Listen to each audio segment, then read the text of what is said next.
gente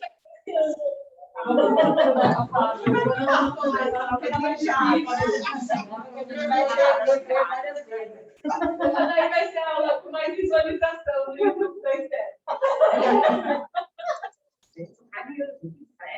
É, canal do YouTube.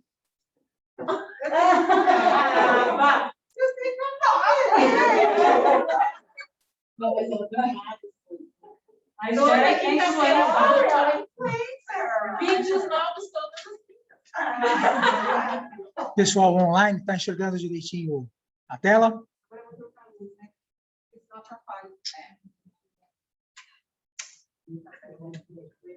E aí? Pra mim tá bom. Tá bom? Pra mim tá ótimo. Assim vocês vão dormir.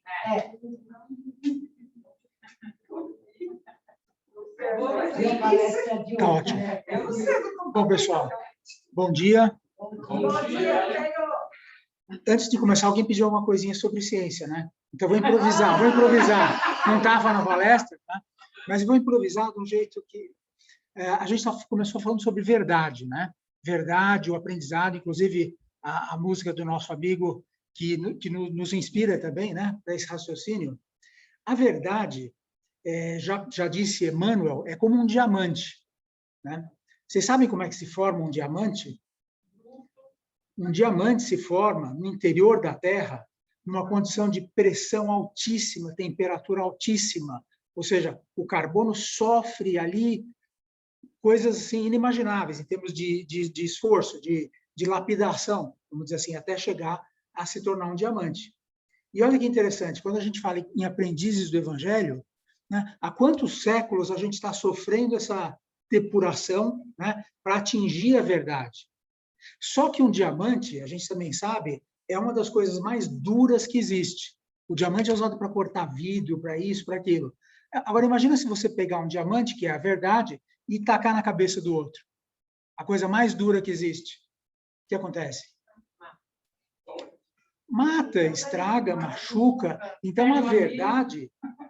Olha que interessante, a verdade não pode ser jogada em cima, ela tem que ser digerida, né? Construída. É por isso que a gente tem que dar um trabalho. Exatamente. Por isso que a gente também não descobre, porque também não é tudo passado para a gente não tem ainda capacitação, né? Exatamente. Isso foi um diamante. Isso foi um diamante. Não, a regra do jogo divino é essa, né? Nós fomos colocados aqui simples e ignorantes, né? E a gente vai começar até falando de épocas ancestrais, né?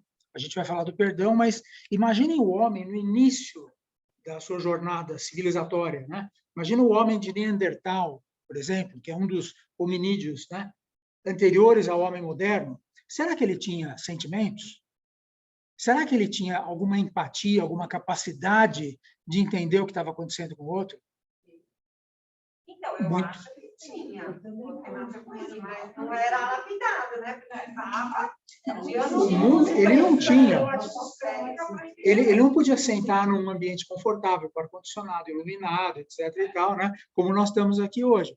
Se hoje a gente sentar aqui, não aqui, porque aqui nada acontece. Mas assim, se hoje a gente senta aqui, alguém liga o ar, o outro já fica, vou ficar resfriado, já tem que cria, né? Imagina essa época, gente. A gente está se achando civilizado. E a sobrevivência é o mais importante, né? Tudo é um problema, né? A autopreservação era mais importante do que a empatia. Desculpa, alguém se lembra da história que eu contei sobre a antropologia e o primeiro sinal da civilização? Aqui, ó. Quando você encontra. Peraí. Faz parte da... Então. Espera só um pouquinho. Ó. Deixa eu ver. Você previu. Você está muito premonitório. Então,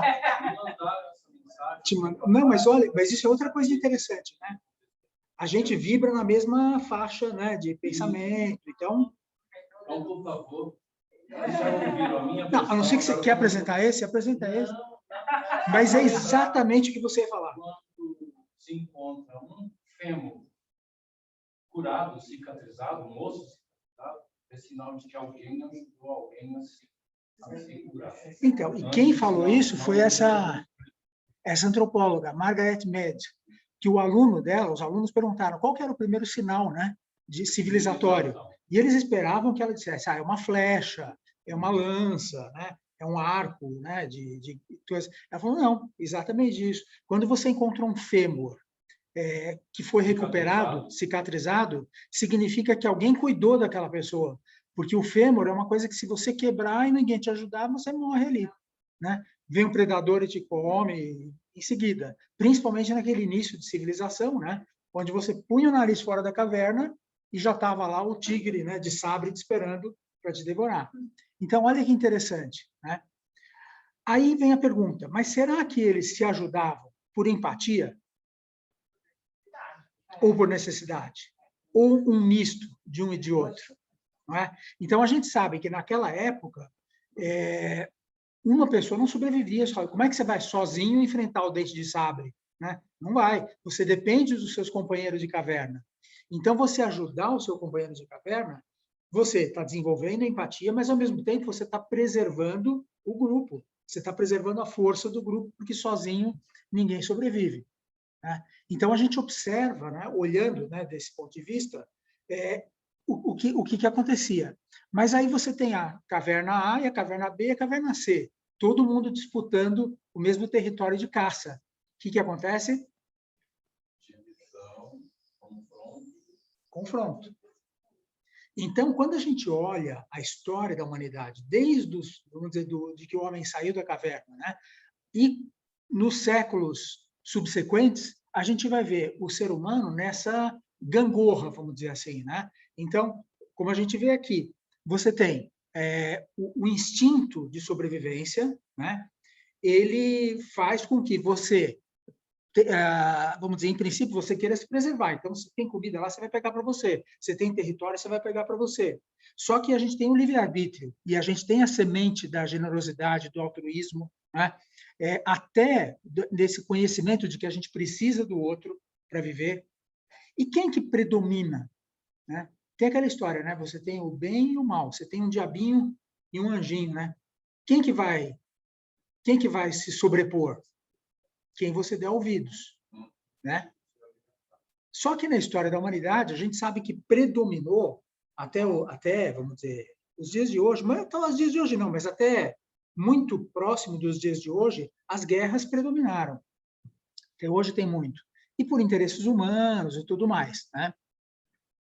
Embora a semente da empatia, a generosidade também permeia até nos ambientes mais terríveis.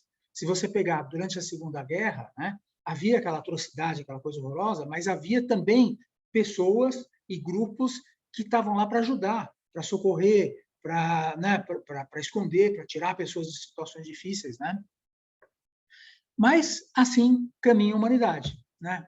Como o filósofo Lulu Santos, né, nos diz. Mas, vamos dizer, passados os primeiros séculos, os primeiros milênios da humanidade, começaram a surgir pensamentos diferentes. Então, havia esse rei, né, esse rei Hammurabi, né, que era um rei da antiga Babilônia, né, e que ele percebeu a necessidade de fazer algum código de conduta, alguma coisa, né, e a gente vai falar desse primeiro código escrito que a gente tem de Hammurabi até o Evangelho de Jesus, quer dizer, essa saga da humanidade, em termos de regras de conduta. Então, o que acontecia? Antes, vamos dizer, em todas as épocas, né? Se uma pessoa se sentia ofendida, ou até numa disputa ou alguma coisa, se alguém sofria alguma coisa, ia imediatamente se vingar.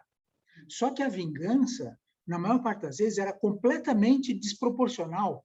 Então, vamos dizer, a gente tem até um exemplo recente, aquelas famílias lá que se disputavam, se matavam entre si. Então, alguém morria de uma família, a outra ia lá e matava 2. Ah, matou 2, eu vou lá e mato 4. Ah, mato 4, eu vou lá e mato 8.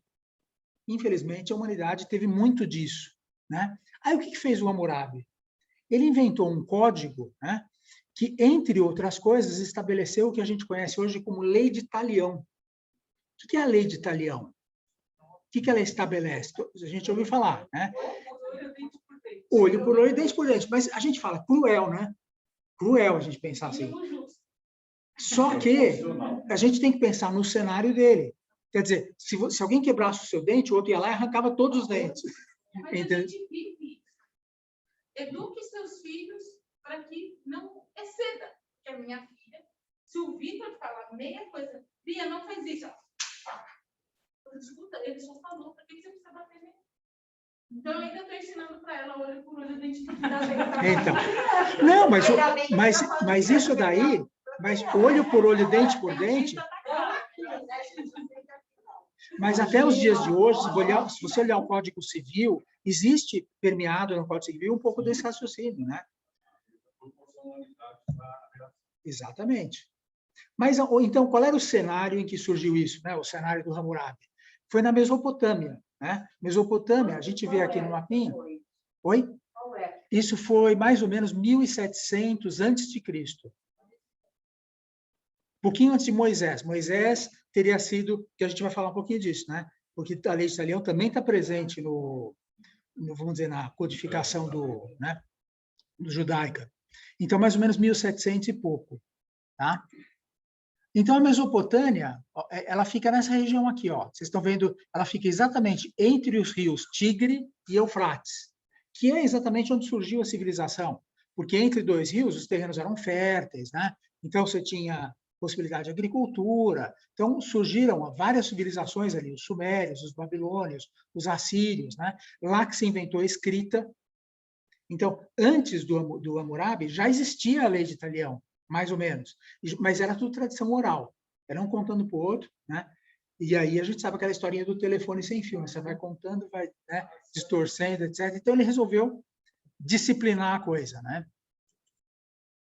Então, aqui tem uma figura, ó, 1792 a 1750, essa época do reinado dele. E como é que se descobriu esse código, né? Porque se descobriu porque se encontrou essa pedra que vocês estão vendo, um totem, né? Em que o código está escrito aqui em letrinhas cuneiformes, né? E essa peça está no Museu do Louvre. Então, conseguiram traduzir, etc. e tal. Então, a gente tem esse registro, né? E ele abrange vários aspectos da vida, não é só a lei de Italião, né? Ele abrange comércio, propriedade, herança, direitos da mulher, família, escravidão, que na época era comum, né? E tinha uma espécie de um regulamento, vamos dizer assim. Então, aí está o primeiro juiz da humanidade. O primeiro, vamos dizer, código, né, escrito. Mas vamos dizer, você pode dizer assim, é um juiz. Ele quis colocar algumas regras no jogo. Exatamente isso. Então, quem foi? Agora, lógico, se você vê a visão dos historiadores, né? Então, tem os historiadores que dizem, não, ele não era tão cruel quanto parece por isso, porque ele estava querendo, vamos dizer, contemporizar e tal. Mas, por outro lado, é horrível, né? Olho por olho, dente por dente, pelo amor de Deus, né? Mas era como funcionava a coisa naqueles tempos, né? Então, aqui algumas coisas sobre ele, né? Homem de guerra e paz, conhecido como rei das 4 religiões, organizou a Mesopotâmia, constatou que o estado de guerra não era o melhor, né? Então, isso é uma constatação, né? Por isso que ele quis, né, organizar. Providenciou a formação de um código, separou o ordenamento jurídico da religião. Isso é questionável, porque ele, quando redigiu aquilo, na verdade, deu a entender que vinha de algum deus, porque eles eram politeístas, etc. Né? Controle dos excessos, como a gente viu aqui, né? Segundo as próprias palavras dele no texto, para que o forte não oprima o fraco, para fazer justiça ao órfão e à viúva, para proclamar o direito do país em Babel, Babilônia. Né? Então, esse era o espírito dele. Alguns preceitos, né? Então, tratava sobre crimes, matéria patrimonial, família, sucessões, obrigações, salários, posse de escravos, normas especiais, né? E depois, posteriormente, foi inserida, uma boa parte do Código Hammurabi foi inserida na legislação mosaica, né? Aí, vem aquele raciocínio, então quer dizer que Moisés plagiou Hammurabi? Não, necessariamente. Porque a gente sabe que a inspiração, quando ela está permeando, né, o plano espiritual, as pessoas são antenas. Então, todo mundo capta as ideias simultaneamente. Então, esse fenômeno de você... Então, por exemplo, o que será que estava sendo soprado na mente dessas pessoas? Qual é a capacidade que eles tinham de filtrar e entender aquilo? A gente vai perceber mais adiante que a lei de Talião nada mais é do que uma visão muito, vamos dizer assim, animalizada, se a gente pode dizer, da lei de ação e reação. Porque a gente sabe, pelo ensinamento, né, da doutrina, que quem com ferro fere, com ferro será ferido. Quer dizer, o que você semeia, você colhe. Qual que é a grande diferença? A diferença é que quem aplica a pena é a lei de ação e reação, não somos nós. Mas eles se achavam no direito de aplicar a pena. Esse que é o erro, né? Então, a gente vai ter a aplicação da lei no Código Hammurabi e no Antigo Testamento. Então, a gente vê no Código de Hammurabi, função, trazer equilíbrio, alguns preceitos. Olha, se alguém arranca o olho a um outro, se lhe deverá arrancar o olho. Se ele quebra o osso de outro, se lhe deverá quebrar o osso. Se alguém parte os dentes de um outro, de igual condição, deverá ter partidos os seus dentes. Agora, olha que interessante o protecionismo aqui. Se alguém espancar outro mais elevado que ele, deverá ser espancado em público 70 vezes com um chicote de couro de boi. Aí é o Supremo. Aí, é o Supremo deles. É o, como é que chama? É o fórum especial.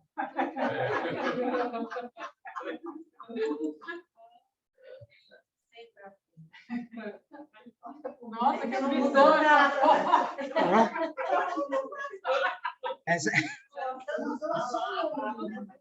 Essa não precisa dizer nada. Né? Judiação, dente tão lindo, nossa, que macaco. Você manda essa foto depois do grupo? Sim, claro. Uma transparência, o mundo inteiro. Então, vamos dizer, quais são as vantagens que se via, né? Então, a lei de Talião funcionava como um princípio regulador dentro das sociedades, né? Ela desestimulava a vingança pessoal, porque, na verdade, você sabia que se você se vingasse, você ia receber uma tréplica depois, né? Reeducava o criminoso. A vítima levava seu ofensor a um tribunal, templo consagrado, onde havia um juiz. Não existia igualdade entre as classes. Aí que tá. Então, era uma lei para o patrício, outra lei para o cidadão, outra lei para o servo e para o escravo. Né? Então, eles não tinham aquela... Não conseguiam ver, né, que o ser humano são todos iguais. Não enxergavam isso. Né? Hoje, pelo menos no discurso, você tenta. Né? Mas lá, nem isso. Lá não tinha nem essa preocupação. A hipocrisia faz parte da evolução. Lá eles não eram tão hipócritas. Possivelmente. Sou diferente. Mas na verdade você precisa forçar a barra para, né, educação, é o processo, né? É aquela coisa da verdade. Você vai semeando, vai colhendo, a pessoa vai se lapidando. Né? Na lei mosaica, né? Então, a lei mosaica havia duas partes distintas. Né? Uma vinha direto de Deus, né? Que foi promulgada no monte, na visão deles, né? Que vieram as tábuas da lei, onde você tem os 10 mandamentos, né? Que essa era imutável. Né? E a outra era, vamos dizer, a lei civil, que era, vamos dizer, mudava de acordo com os costumes de cada época, e na lei civil mosaica você tinha assuntos religiosos, morais e éticos, trabalhistas, agropecuários, mercantis, culturais, saúde e higiene, políticos e militares, humanitários. Né? Agora, o que a gente percebe? Que na lei mosaica já há um pouquinho de suavização. Então, as penas, apesar de a gente saber que havia coisas horríveis, apedrejamento, etc. e tal, mas já comutavam algumas coisas por pagamento monetário. Então, tudo bem, você arrancou o olho, mas quanto vale um olho? Então, tudo bem, eu não arranco seu olho, mas você tem que pagar aqui tanto quanto vale um olho.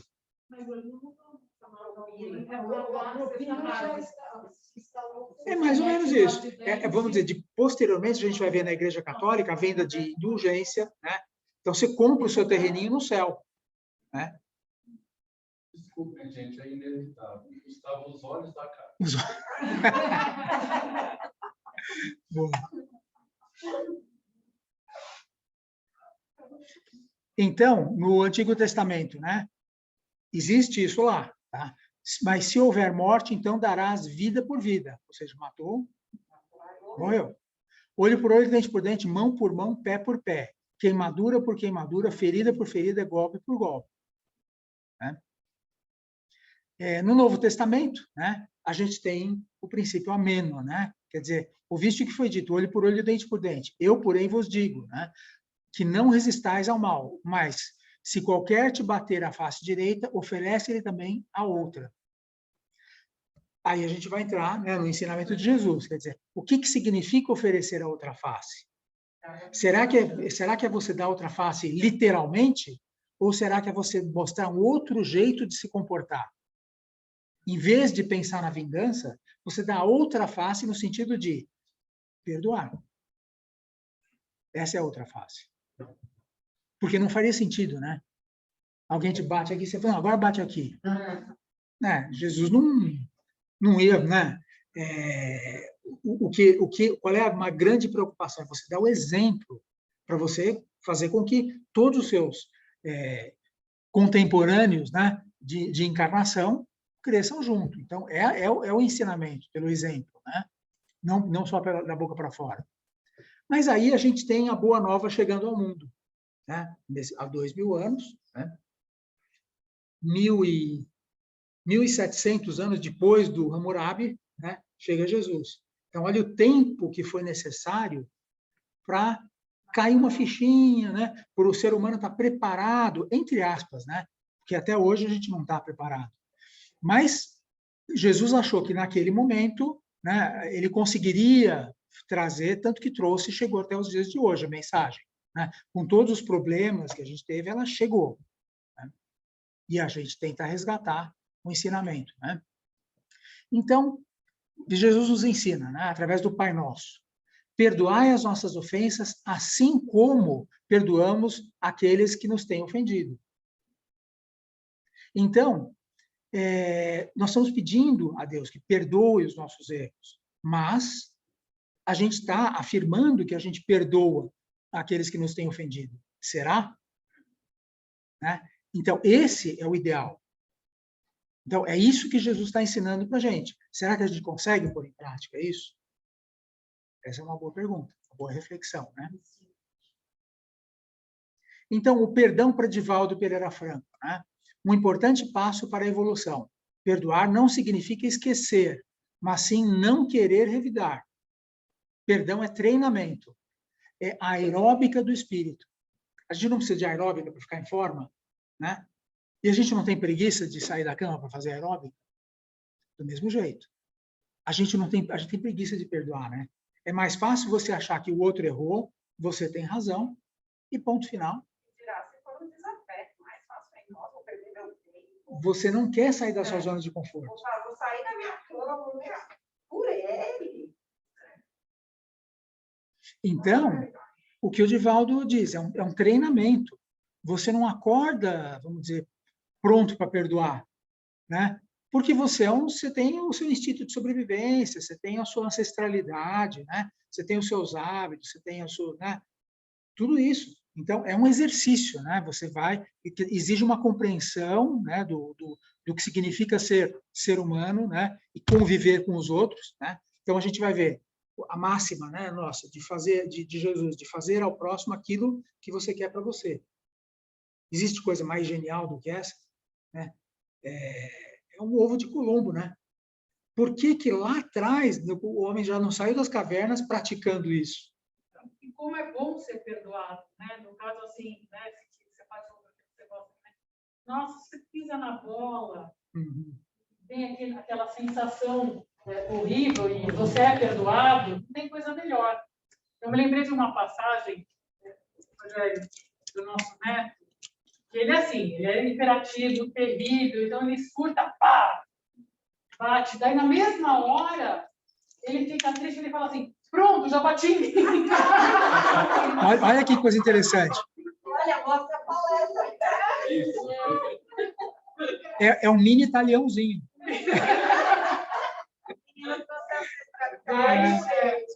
Meio que veio. A gente vive 4.000 anos, né?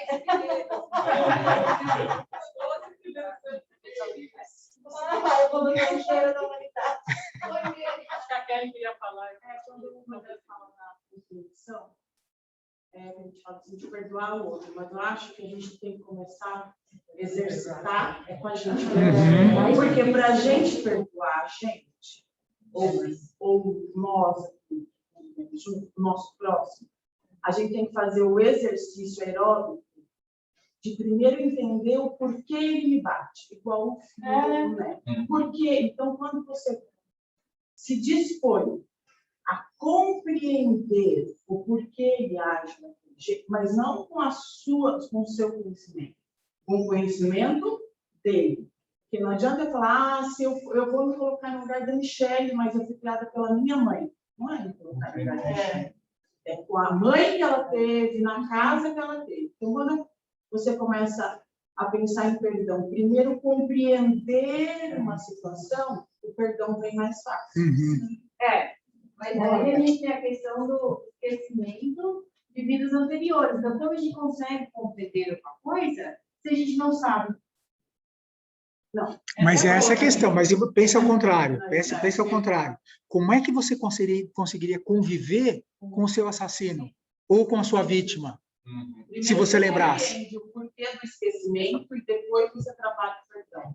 Olha, quando você falou que é tão bom quando alguém te perdoa, realmente, mas é bom a pessoa me perdoar, mas se eu não me perdoar, é aparente essa alegria que eu sinto de você ter me perdoado. Enquanto eu não aceitar o perdão daquilo que eu fiz para você, esse teu perdão é super. Perdão individual, gente. Não é alguém É, perdoa. Quando você perdoa alguém, você está se libertando. Não é para o outro. Sem dúvida. A gente vai falar um pouquinho mais, a gente vai entrar. Aham. Quando o Rogério falou da coisa da segunda classe, né? Eu sempre olho isso, tem um pouco, né? Parece meio burro você ficar. Agora aqui, mas tem uma visão filosófica tão profunda nisso, né? Nessa palavra de Jesus, né? Então você me bateu. Enquanto eu me recupero dessa ferida, dessa dor, eu automaticamente protejo ela. Nessa proteção, eu estou ressignificando. Nossa, mas toda raiva. Nossa, mas para que isso? Uma forma rudimentar falando. E, ao mesmo tempo, mesmo que venha a segunda, a pessoa que me feriu me vê sensibilizada assim, você que diminua. Mas também tem um tempo de lucidez. Olha, né? Olha o estrago que eu faço. Claro que isso é filosófico, é viajante. Mas essa é a genialidade de Jesus, né? Do simbolismo. Que ele admite, vamos dizer, você vê a verdade com um prisma, então tem várias faces, né? Essa é uma delas, é uma interpretação. E a gente não vê todas, como a Gabi falou, assim, como eu vou compreender o questionamento dela, se foi em outra vida, muita coisa a gente não compreende, mas a gente é doutrina espírita que nos traz a gente se reencontra com afetos e desafetos. Então, como a Gabi fala, eu sempre bato nessa tecla. Enquanto a gente, qualquer situação da vida, se colocar como vítima, a gente não compreende nada. Se a gente acredita nesse Deus justo, bom, naquela hora que eu estou sofrendo algo, eu não sou vítima. É a oportunidade que ele está me dando para a história do diamante que ele falou. É nessa hora que eu vou me lapidar. Então, assim, nessa hora de oferecer a outra face, é exatamente isso. Calma, não preciso revidar agora. Calma. Que nem quando eu lá vivi todo aquele vulto um por cima do outro, eu falava assim, e agora? O que eu faço? Aí eu pensava, se Deus é justo e bom, se Deus é justo e bom, uma hora vou passar hoje tentando pensar assim, e aí você vai compreendendo. Então, é isso que eu quis dizer. Que é a compreensão, primeiro, de que Deus é sempre importante na mão de Deus. Justo e bom. Se você acredita nisso, fica mais fácil você ter entendimento. Olha, é engraçado, por exemplo, eu tive com raiva dela. Eu vou retribuir essa felicidade que eu retribuí, vai ser só no momento. Dali a pouco eu vou ficar até meio frustrada. Então, a gente tem que fazer aquele exercício. É melhor ser feliz do que ter razão. Sim. Porque daí É bem prático, essa raiva dela vai passar, mas o fato de eu não ter agredido ela também vai me fazer muito melhor. É um exercício. Eu estava pensando quando a Kelly falou e agora quando você falou dessa coisa, né? E se eu dei o segundo, deixei o primeiro, deixei o segundo, e elaborei, eu olhei e falei, mas vem o terceiro. É bem essa aeróbica, né? Tanto de eu olhar e falar, meu Deus, eu não faria 3 vezes, talvez. E aí você também muda, você fala, nossa, mas tem coragem de dar um 3? Não, 3 eu não faria. Quem sabe na próxima 2, quem sabe na próxima 1. Então, é um significado dos 2 lados. E a vitimização, que é o papel que a Kelly falou, sim, é o pior dos lugares, porque é a preguiça espiritual, né? Fico aqui acomodada na minha vitimização, sou uma coitada, ai, todo mundo é ruim comigo, minha vida vai ser um horror, porque assim, eu sou dura, eu não cresço, eu não amadureço, né? E é claro que é difícil, mas é melhor você me xingar. Se eu estou bem comigo, eu não te respondo, ela que vai levar a bronca. Eu vou, você que vai estragar teu fígado e eu não. Mas eu preciso estar bem comigo para fazer isso. Ó. Eu gostei do negócio que fala assim, não fique triste quando falarem mal de você. Você é muito pior do que eles pensam. O Papa está fazendo musculação lá. Pior do que aquilo que ele fez. É isso, a real, não é triste. Estão falando mal de mim. Aí Não se preocupe, você é pior que isso. Não fique triste. Lembra que eles sabem que a gente é mesmo? Você ainda é pior do que te falar. Nossa, eu já me senti. Papa, Papa congelou lá.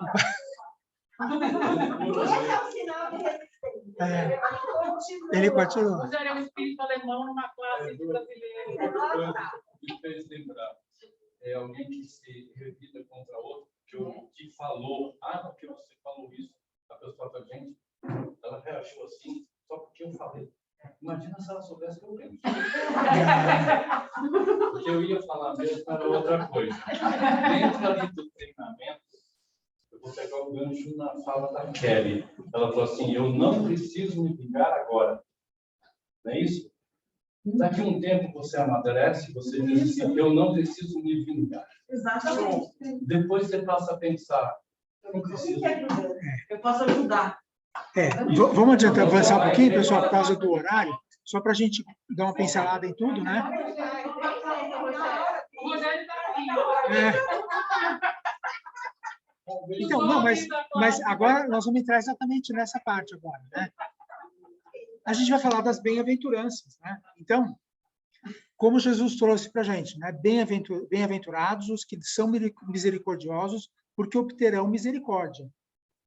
Então, essa é uma nova, vamos dizer, é uma maneira de você apresentar a lei de ação e reação. Porque a lei de ação e reação, ela vale para o bem e para o mal. Se você semeou coisas negativas, você vai colher coisas negativas. Se você semeou o bem, você vai colher o bem. Então, esse é o sentido.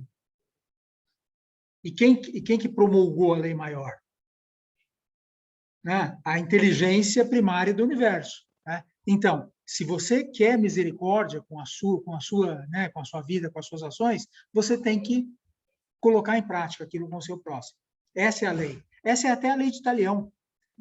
Vamos dizer, na interpretação da época, a lei de Talião, eles interpretaram errado. Né?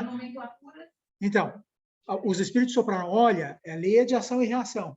Eles ouviram, a lei de Talião, ok. Tá bom, então.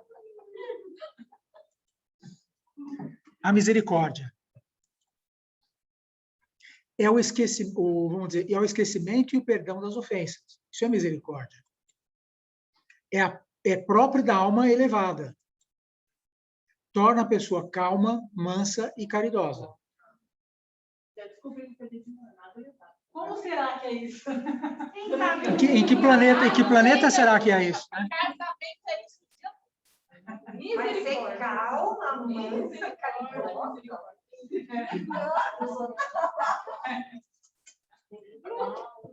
Agora, ódio e rancor. Vamos lá. Ó, denotam alma sem elevação nem grandeza. Isso aqui são termos de Kardec, né? Kardec colocava desse jeito. Tornam a pessoa ansiosa, sombria e infeliz. Deus nos criou para a felicidade. Quem não perdoa não pode ser feliz. Então, é aquela questão, né? Algum barco consegue navegar se estiver ancorado?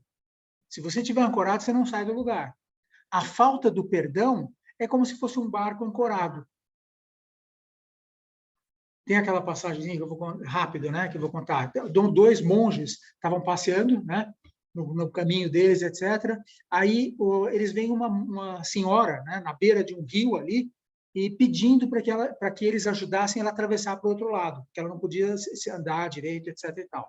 Só que os monges, pelo regulamento deles, não podiam fazer isso, né?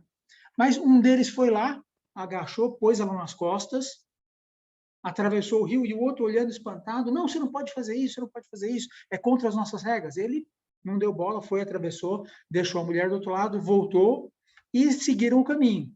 E no caminho todo, o monge que achou que não podia fazer aquilo, reclamou, não, mas como é que você fez aquilo? Que absurdo, você é louco, infringindo as nossas regras, não sei o quê. E foi a tarde inteira até chegar no destino deles, falando.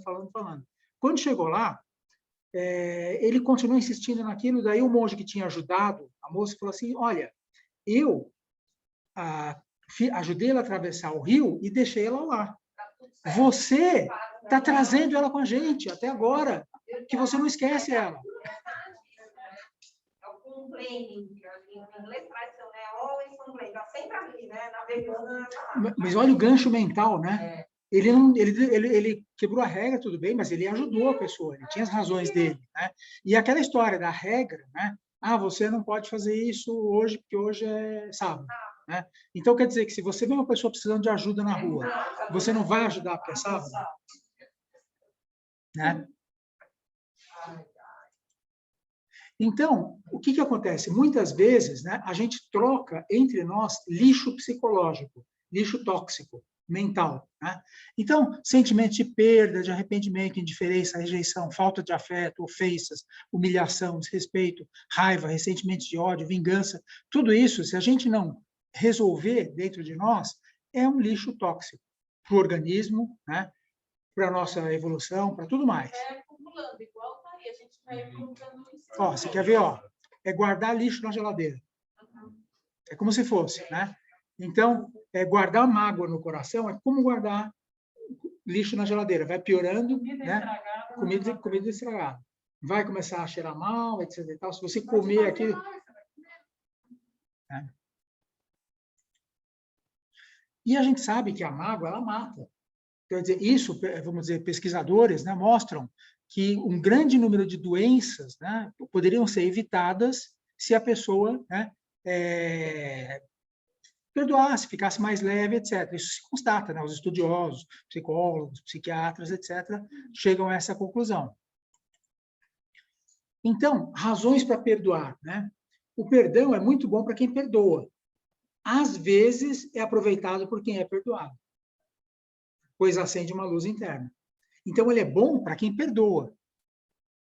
O que o outro faz não é problema nosso, né? Cada um tem a sua história, né? A pessoa tem um pensamento, não, ele não merece o meu perdão, mas eu mereço. Quem sou eu, né? Não posso perdoar, não vou meu cara.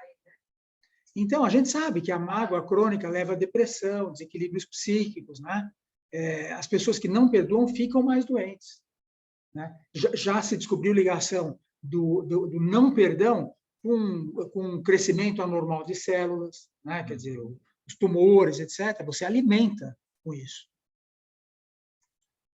É aquela história vamos dizer, da epigenética, né? Você tem uma tendência, vamos dizer, uma porcentagem de probabilidade de ter um tumor. Só que a epigenética, que é um estudo atual, ensina que você consegue mudar aquela realidade. Você não está fadado àquele destino. Outros fatores, inclusive de ordem espiritual, a gente acredita, né? Eles chamam de fatores fora do corpo, ambientais, né? A gente, no espiritismo, pode extrapolar os fatores ambientais para fatores espirituais, inclusive, né? Influenciam nisso.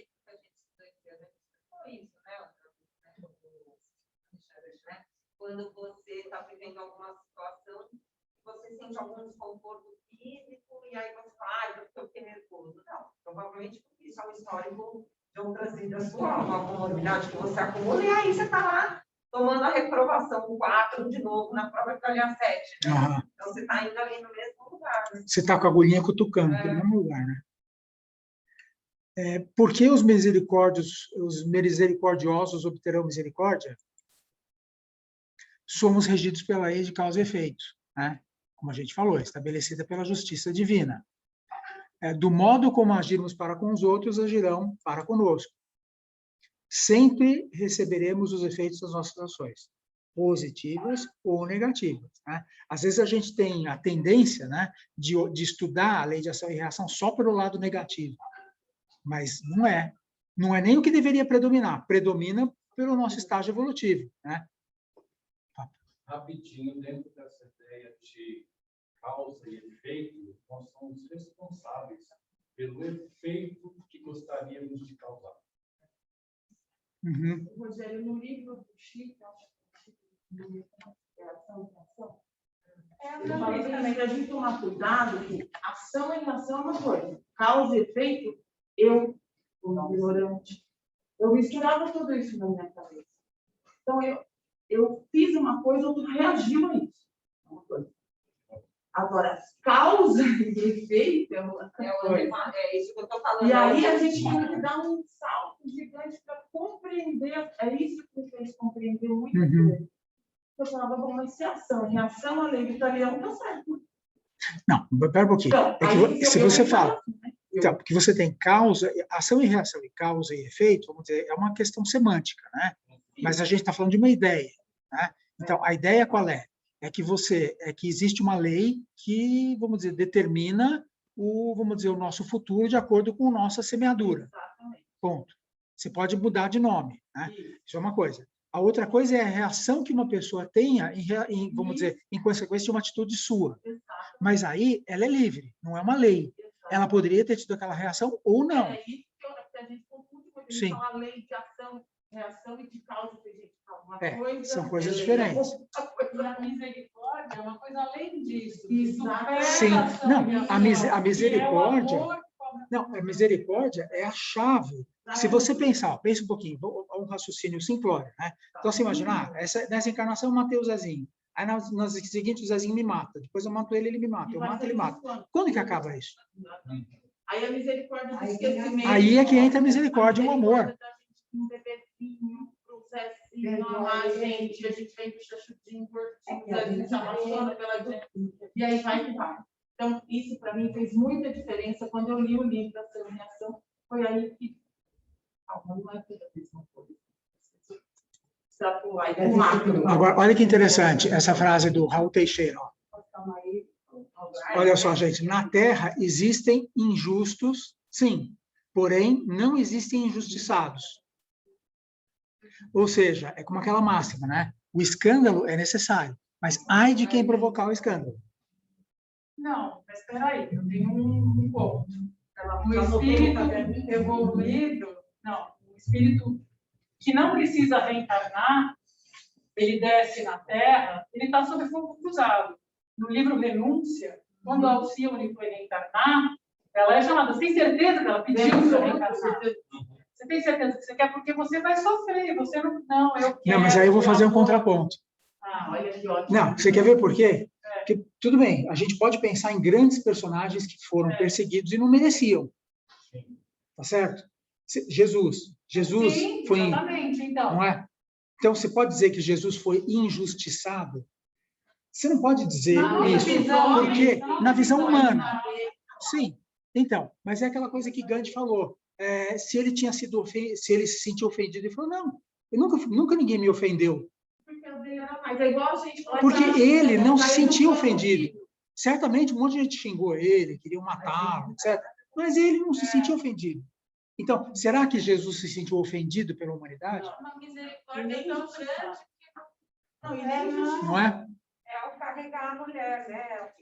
Exatamente. Você tá carregando ela sem E a gente guarda esse sofrimento de Jesus, mas será que para Jesus ele não era? Imagina, ele estava assim, por amor à humanidade. A última frase dele, perdoa, sabe o que faz. Por isso que Quer dizer, é um nível até difícil da gente entender, né?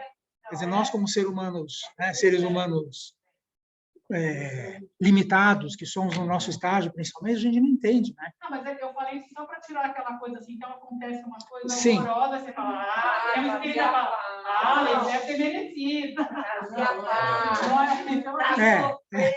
Não, é verdade. É verdade. Isso é. Eu sei o que você fez no ano passado. A Magali falou no começo da aula, né? Que o espírita iniciante, que somos todos nós, a gente fica criticando, eu falo, eu sei que você fez no verão passado. Mas é complicado, porque quem somos nós para definir se é injustiçado ou não? Porque a gente só tem uma visão parcial. Oi? Então. Sabe que tem uma coisa que é muito legal de tudo isso, né? Você escuta histórias difíceis das pessoas. E realmente, né? Existe esse lugar de nossa, e principalmente quando a gente começa a estudar de nossa, então, nossa senhora! Realmente é um lugar que a gente fica um tempo. Mas é bem legal quando você começa a ouvir histórias assim, e de repente, agora com vocês falando, percebi que já tem acontecido. De olhar até alguém que não é um grande amor, um grande afeto, mas que conta uma coisa que de verdade sensibiliza, e que o olhar, até fico emocionada de lembrar, mas assim, nossa, que difícil que você está passando. E aí sair desse lugar de, mas você era óbvio, né, que você ia passar por isso.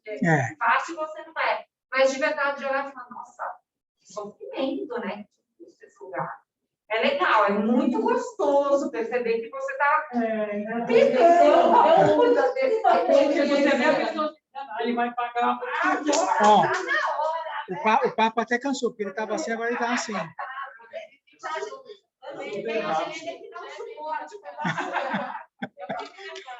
O sarcástico ainda fala assim, bem feito. A gente não fala, mais pensa, né? Então vem o alerta, o alerta. Ele está sendo bonzinho no sarcástico. Não é sarcástico. Cruel. Chutar cachorro na sua Pensei que você fosse falar, bem feito mesmo. Eu assustei. Olha, então a gente vê nas palavras, né, no Evangelho, se perdoares aos homens as faltas que cometerem contra vós, também vosso Pai vos perdoará os pecados. Ou seja, isso daqui é a lei, né? Não é que Deus para o que estava fazendo para dizer, não, esse aqui eu vou perdoar. Não é isso. É a lei, né? Já tá escrito, né? Mas se não perdoardes aos homens quando vos têm ofendido, vosso Pai também não vos perdoará os pecados.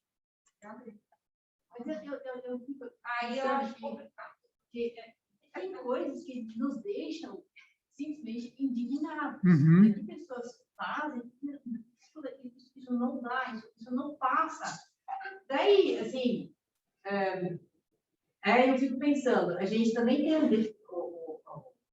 o nosso dever, na verdade, de nos defender. Uhum. Falar, peraí, para.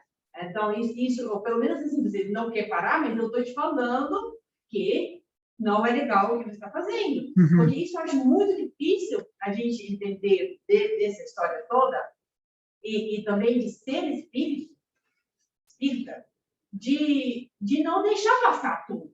Né? Não é porque eu sou espírita, então eu tenho misericórdia. Mas, sinceramente, eu não saí desse jeito, não.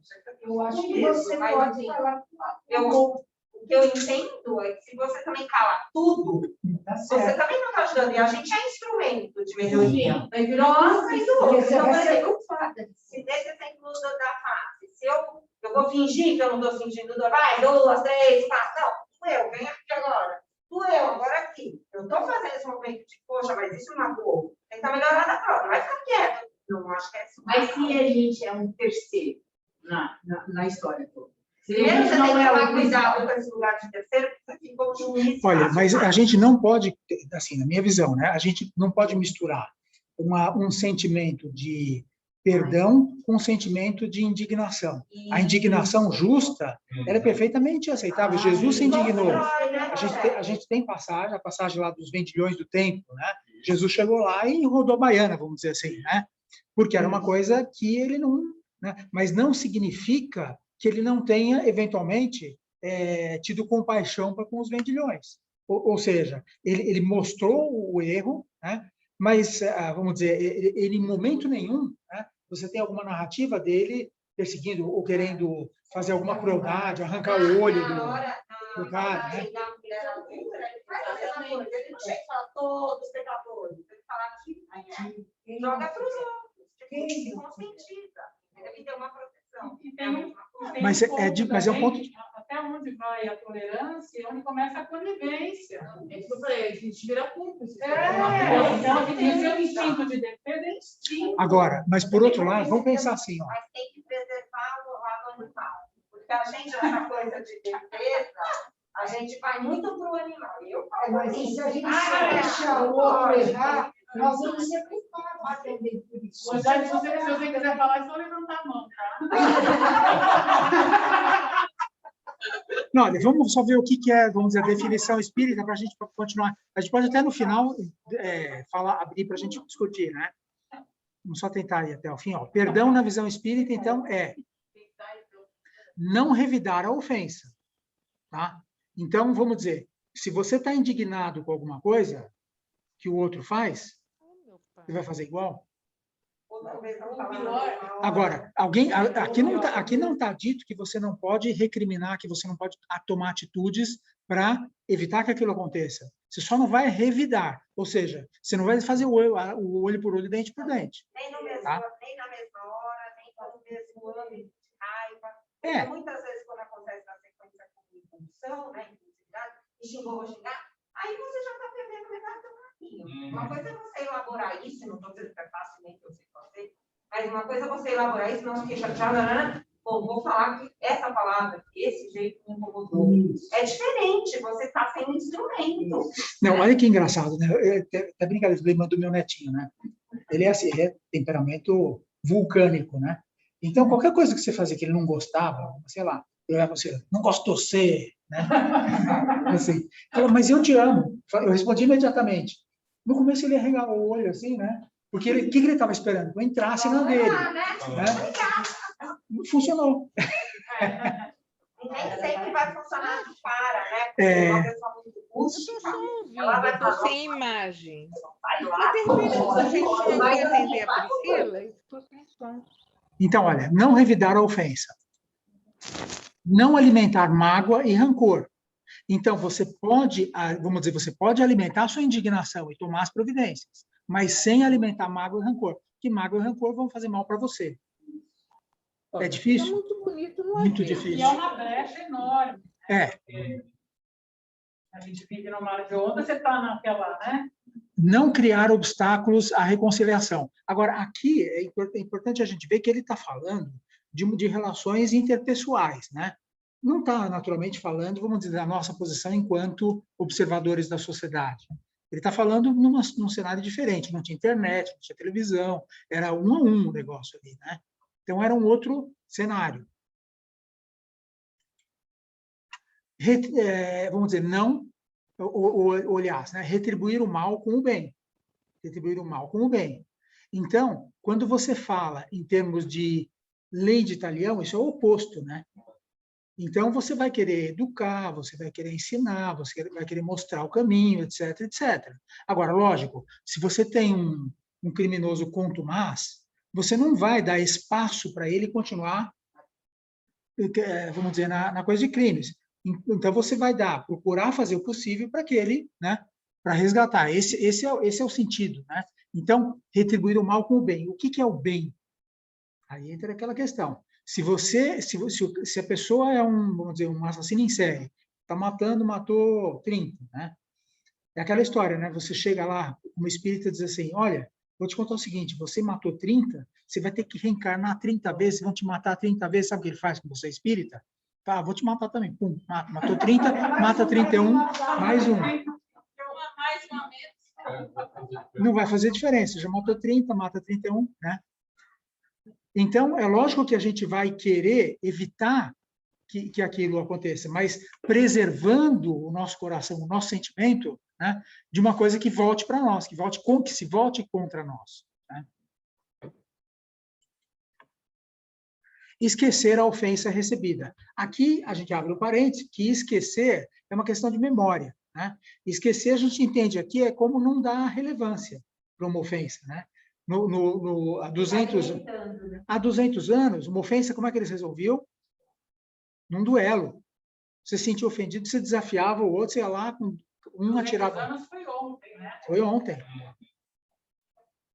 Então, esquecer a ofensa, olha que coisa incrível, até hoje se fala em ofender a honra. Outro dia eu vi no jornal que algum ministro do Supremo dizendo que a honra do Supremo tinha sido ofendida.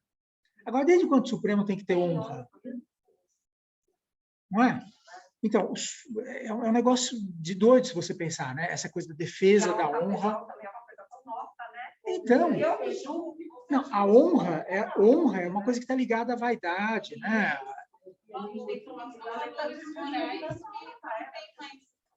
Não cabe mais dentro de uma lei onde você vê que todos são semelhantes. Não, honra teria a ver com a sua imagem, quer dizer, como é que os outros te percebem? Então, é só a honra. Então, alguém falou uma coisa diferente, o que vão achar de mim? Quando a gente tem filho adolescente, menino, por exemplo, aí vai jogar um futebol e fala, oh, filha, aí eu falo, viu, criança? Que eu tenho a ver com ele, não é? Mas não foi meu filho, se preocupado para mim, eu não entendi. Um dia, eu passou uma vergonha, eu pulei dentro do campo. Tirei ele de lá. Porque da próxima vai ser pior. Eu falei para o menino, você acha que eu dizia que você não me conhece? E é da boca para fora, né? Nunca mais, eu não preciso que ninguém me defenda, porque a história não é que faz defender. Ele estava errado com a concepção de honra. Uhum. Você não pode me desrespeitar, mas esse tipo de defesa não é defesa. E são palavras que eles falam da boca para fora. Esse tipo de marido que acaba batendo na esposa, isso não é defesa. Isso é violência. Não tem nada a ver. É só uma palavra. É muito difícil. Tem que tomar cuidado com o tal de honra. Então, vamos lá. Ó. Esclarecimento de Kardec. Né? Então, quando nós erramos, em geral, né, nós passamos por 3 fases. Primeira fase, arrependimento, conscientização do erro. Pode demorar, mas um dia ela vem. Pode demorar mais de uma. Mais de uma. Aí vem a segunda fase, expiação, sofrimento, ou seja, a colheita. Aí vem a colheita. E terceira fase, reparação, reparar o mal com o bem. Né? Então isso de forma genérica, né? Isso tanto para pequenas coisas como para grandes coisas. Quer dizer, você vai reparar o bem recebendo a sua vítima como seu filho na outra encarnação. Né? Ou vice-versa. Primeira fase, se conscientizar. Segunda fase, ter empatia. Terceira fase, ajudar. Recolher os dados. Crescer. A pergunta de Pedro, né? Quantas vezes deverei perdoar a meu irmão? Até 7 vezes? Jesus, não vos digo que perdoais até 7 vezes, mas até 70 vezes 7 vezes. Ou seja, né? Não há limite. Quer dizer, o perdão, ele tem que ser permanente. Né? Então, se a gente, como sociedade, almeja subir um degrauzinho na escala cósmica, né? E sair de um planeta de regeneração, de provas e expiações, e passar a ser um planeta de regeneração, sem o perdão, como sendo a regra máxima, a gente não consegue. Né? Eu tive uma passagem dessa de Pedro em casa com meu filho. Porque a Bárbara, ela é tipo, né? Aquele bebê doce. E ela vai para cima dele, e ele fala, ela bate, ela xinga.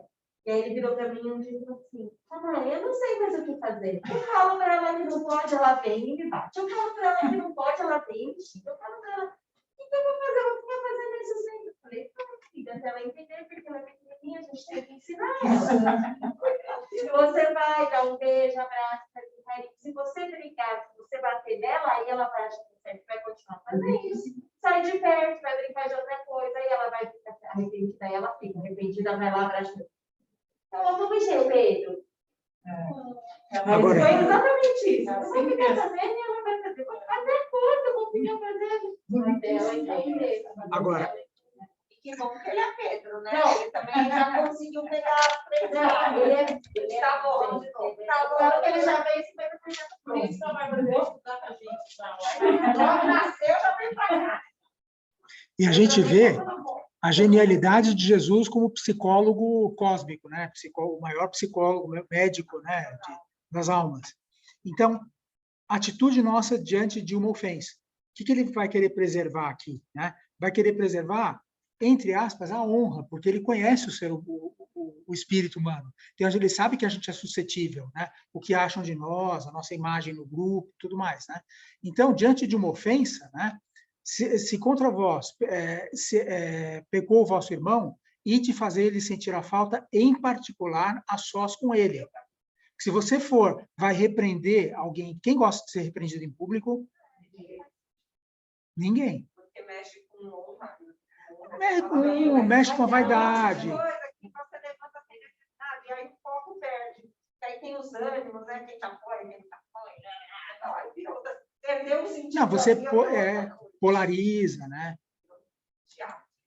Então, devemos procurá-lo em particular, esclarecer a situação, buscar o entendimento pondo fim à discórdia, basicamente, tá?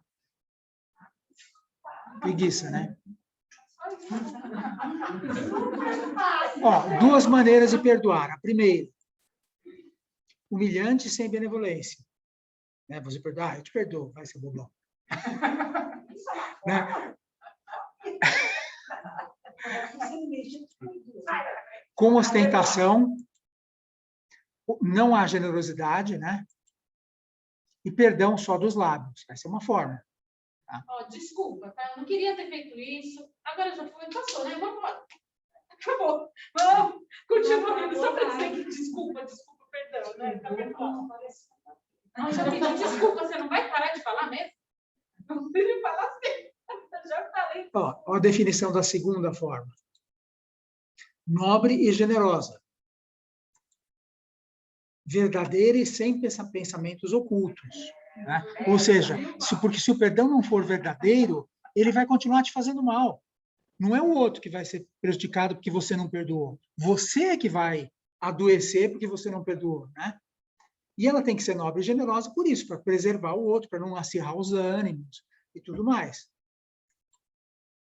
Evita ferir o adversário. Perdão do coração. Então, essa é a maneira real, né? O mérito do perdão, né, na ótica da lei, né, na ótica dos espíritos superiores, é proporcional à gravidade do mal.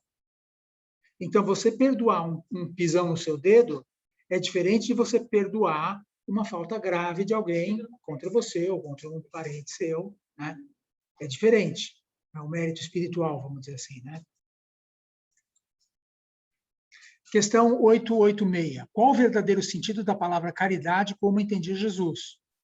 Então, resposta: benevolência para com todos, indulgência para as imperfeições alheias e perdão das ofensas. Então, quando Kardec diz que fora da caridade não há salvação, né, o perdão incondicional é necessário, né, é essencial. Então, a benevolência é um plus, né, é um algo a mais que você tem que ter. Indulgência para as imperfeições alheias, sempre. E o perdão, né, fecha com coroa de ouro, né, se você conseguir. Então, perdoar, para o apóstolo Paulo, né, aos inimigos é pedir perdão para si próprio. Então, quando você perdoa um inimigo, na verdade, você está dando um passo importantíssimo para que você receba o perdão. Essa é a visão da lei, essa é a visão de Deus. Que é isso que está sendo trazido para nós, pelo ensinamento. Se você perdoa o seu inimigo, você vai ser contemplado com perdão. Muito provavelmente porque você tem culpa lá atrás. Ele não é seu inimigo gratuito, né? Ele é seu inimigo, aparentemente, por coisas que você conhece. Mas e as coisas anteriores, né? Aos amigos, é dar-lhes prova de amizade. Você perdoa aos amigos, é mais fácil, né? Você está dando para prova de amizade. As ofensas é mostrar-se melhor do que era. Então, se você consegue perdoar uma ofensa, você está se mostrando melhor do que você foi antes de você ser capaz, né? Então, essa é a mensagem de Paulo sobre o perdão. Até porque se algo te ofende, né? Uma coisa te pega tanto assim, Para você. entre você e você mesmo, arrepende. Então, entre você e você mesmo é um grande exercício, né? Porque, vamos dizer, passa pela aquela questão de você fazer a meditação, né?